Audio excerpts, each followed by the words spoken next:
What if your phone could be seized just for asking for help? What if you faced prison time for refusing to leave a country, even if returning meant risking your life?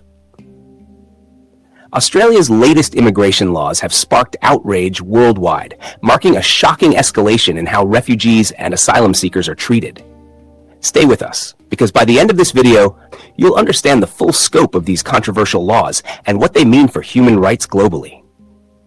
On Thursday night, Australia made headlines by passing a series of laws that not only expand its offshore detention regime, but also severely undermine the core principles of refugee protection.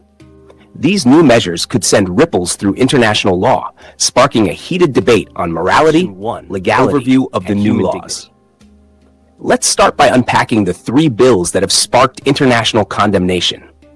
These are the Migration Amendment, Removal and Other Measures Bill, the Migration Amendment Bill, and the Migration Amendment Prohibiting Items in Immigration Detention Facilities Bill.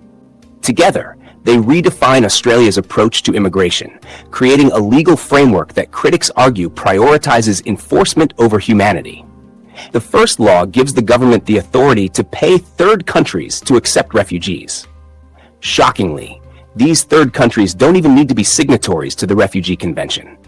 This lack of accountability raises serious concerns about the safety and rights of refugees sent to nations that might not offer adequate protection, or worse, send them back to places where they face persecution. Next, we have the provision to impose prison sentences of 1 to 5 years for refugees and asylum seekers who resist deportation. Imagine fleeing a war zone or persecution, only to be criminalized for trying to avoid being sent back to danger.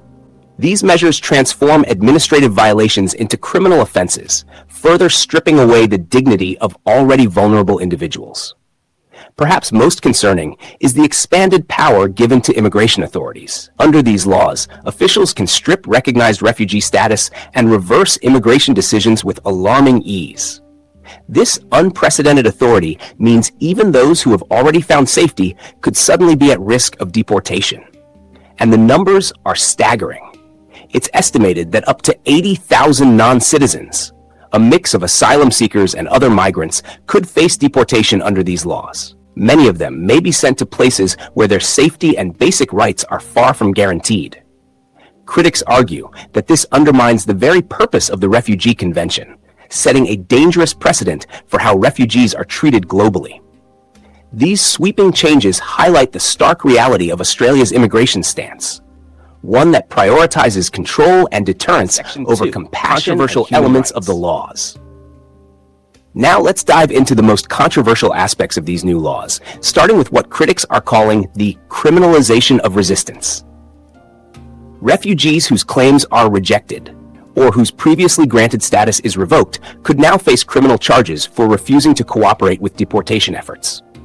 These actions, previously treated as administrative matters, are now classified as criminal offenses, punishable by prison terms of up to 5 years.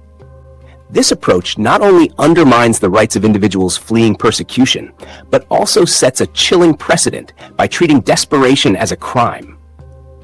Then there's the troubling expansion of ministerial powers.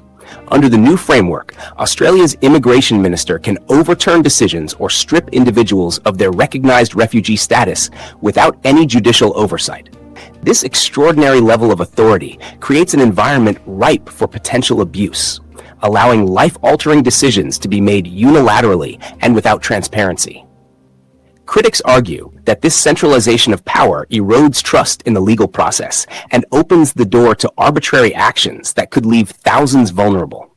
The laws also allow the government to impose visa bans on countries that refuse to accept deportees. While this might seem like a pragmatic enforcement measure, it risks straining diplomatic relations and limiting asylum seekers' access to safe countries. By effectively penalizing nations that prioritize human rights or have their own concerns about deportations, this policy could shrink the already limited options available to refugees. Perhaps the most invasive measure is the power to seize detainees' phones and other belongings. This provision, included under the Migration Amendment Prohibiting Items in Immigration Detention Facilities Bill, has sparked alarm among human rights advocates. Phones are often a lifeline for detainees, connecting them to legal counsel, family, and support networks. The fear is that this law could pave the way for blanket bans on phones, further isolating detainees and silencing their voices. These elements collectively paint a troubling picture of a system that increasingly prioritizes control and deterrence over compassion and accountability.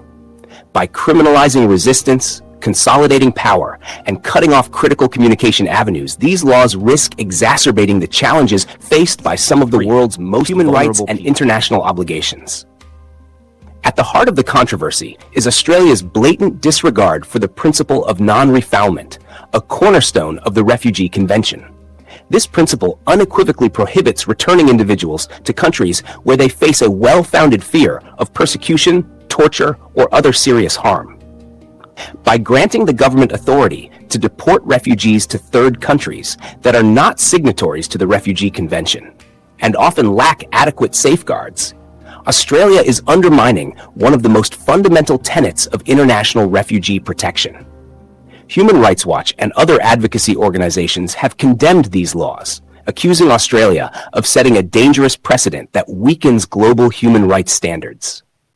Critics argue that such measures, coming from a country historically seen as a proponent of international law, could embolden other nations to follow suit, creating a ripple effect that erodes protections for refugees worldwide.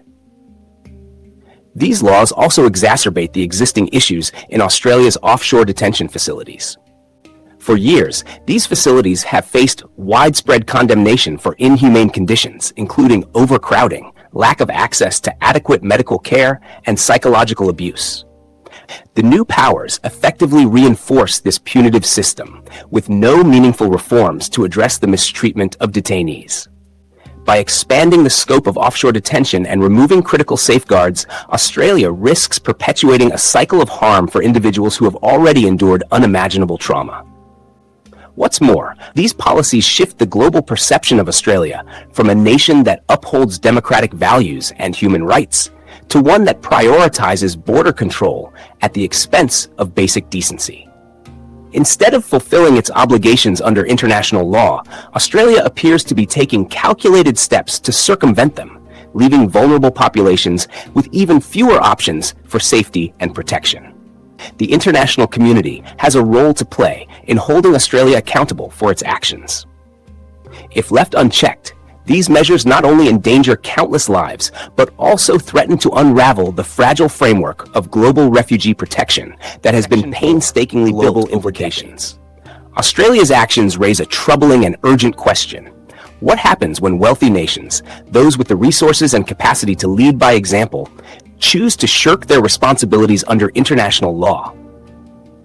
As one of the most developed nations in the world, Australia's approach sends a clear and troubling signal to other countries. It suggests that even nations with strong democratic institutions can sidestep their obligations to protect the world's most vulnerable populations in the name of border control and domestic politics. If other countries follow Australia's lead, the global implications could be catastrophic. The principle of non-refoulement, a cornerstone of international refugee law, could be eroded, leaving countless refugees with nowhere to turn. Instead of offering a safe haven, wealthy nations may begin to normalize the criminalization of migration, treating those seeking asylum as criminals rather than victims of conflict, persecution, or disaster. This shift risks weakening international frameworks that have been painstakingly developed over decades to protect human rights. The Refugee Convention, for example, relies on collective commitment and adherence to shared values. If nations like Australia prioritize deterrence over compassion, it could create a domino effect, emboldening other countries to adopt similarly harsh measures. This not only undermines the convention, but also destabilizes the global asylum system, leaving the burden disproportionately on poorer nations that host the majority of the world's refugees. Moreover, Australia's policies risk normalizing the criminalization of vulnerability. When wealthy countries treat asylum seekers and refugees as threats rather than individuals in need of protection, it dehumanizes entire populations. Such actions could make it increasingly acceptable to strip migrants and refugees of their rights, restrict their access to justice, and deny them the dignity they deserve. Ultimately, Australia's approach challenges the very foundation of international solidarity. It raises the stakes for governments, human rights organizations, and individuals worldwide to push back and reaffirm their commitment to protecting those who cannot protect themselves. The question is not just about Australia's future. It's about what kind of world we want to live in. Will we allow fear and control to dictate policy? Or will we stand up for the values of compassion, justice, and shared humanity? Here's the critical takeaway. This doesn't have to be the path forward. While the current trajectory seems focused on control and punishment, it's not too late for Australia to embrace policies that prioritize humanity, compassion, and justice. Advocacy groups and human rights organizations have outlined a clear and achievable roadmap for change. One that doesn't compromise safety, but instead aligns with international standards and moral responsibility. First and foremost, Australia could end its offshore detention regime. These facilities have long been a symbol of systemic cruelty, with conditions that have drawn international condemnation. Shutting them down would mark a powerful step toward restoring Australia's reputation as a nation committed to human rights. Instead of warehousing vulnerable people in remote locations, the government could redirect resources to programs that support integration and community-based solutions. Second, Australia could explore rights-respecting alternatives to detention. Community-based supervision programs, for example, have been shown to be effective, cost-efficient, and humane. These alternatives allow asylum seekers to live with dignity while their claims are processed, reducing the psychological harm caused by indefinite detention. By treating individuals as people rather than numbers, Australia could uphold its obligations under international law without sacrificing its border security objectives. Finally, Australia could commit to solutions that uphold human dignity and comply with international law. This means embracing a framework that prioritizes the protection of refugees and asylum seekers, working collaboratively with international partners to share the responsibility, and ensuring that policies are rooted in compassion rather than deterrence. By leading with empathy, Australia has an opportunity to reshape global perceptions and reaffirm its place as a champion of human rights. The path forward is clear, but it requires a willingness to shift the narrative. Rather than viewing refugees as a problem to be managed, Australia could see them as individuals with hopes, dreams, and the potential to contribute to society. This isn't just about meeting legal obligations. It's about choosing what kind of nation Australia wants to be and the values it stands for. What do you think? Should nations like Australia be allowed to prioritize national interests over fundamental human rights? Or has this gone a step too far? We want to hear your thoughts. Drop a comment below and join the conversation. If this video gave you new insights into a complex issue, don't forget to like, share, and subscribe. Your support helps us continue to bring attention to the most pressing global challenges and spark meaningful discussions. Together we can stay informed, hold decision makers accountable, and advocate